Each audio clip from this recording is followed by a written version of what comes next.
কিছুদিন আগে আমরা গেছিলাম উইনার্সে কিছু জ্যাকেটের কালেকশন দেখতে। তো গিয়ে দেখি জ্যাকেটের হিউজ কালেকশন এখানে। আর এখন নামি দামি ব্র্যান্ডেড এই জ্যাকেটের ওপর অনেক অনেক পরিমাণে ডিসকাউন্ট দিচ্ছে এরা। যে জ্যাকেটগুলোর দাম $100 ওপরে ছিল সেগুলো অনলি এখানে $49 দিয়ে দিচ্ছে এখন। আর ভীষণ ভালো কোয়ালিটি এই জ্যাকেটগুলো। আর স্নো জ্যাকেটগুলোর ওজনও খুব একটা বেশি না, খুব হালকার মধ্যে খুব সুন্দর সুন্দর জ্যাকেটগুলো বিক্রি হচ্ছে। বিভিন্ন স্টাইলের বিভিন্ন কালারের জ্যাকেট এখানে বিক্রি হচ্ছে, যার যেরকম কালার পছন্দ সব রকম পছন্দসই জ্যাকেটগুলো বিক্রি হচ্ছে। আর সামনে যেহেতু ক্রিসমাস আসছে সেজন্য বড়দিনের সেল দিচ্ছে এখানে। আমার মনে হয় এই ব্র্যান্ডের দোকানগুলোতেও এত ভালো ভালো সেল পাওয়া যাবে না এখানে যেরকম সেল দিচ্ছে। শুধুমাত্র যে জ্যাকেটের ওপরই ডিসকাউন্ট দিচ্ছে এরা তা নয়, এখানে বিভিন্ন ইলেকট্রনিক্সের জিনিসের ওপরও ডিসকাউন্ট চলছিল।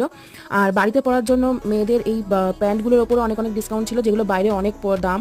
এই বছরের শেষে এই সময় না দামটা অনেকটাই কমে যায়, অনেক ডিসকাউন্ট দেয় এখানে। আসলে এটা আমার ধারণা যে যেহেতু বছরের শেষ হয়ে যাচ্ছে সেই জন্য নতুন বছরে নতুন ভাবে দোকানকে সাজানোর জন্য পুরনো জিনিসগুলো হয়তো সেল করার জন্য এত ডিসকাউন্ট দেয়।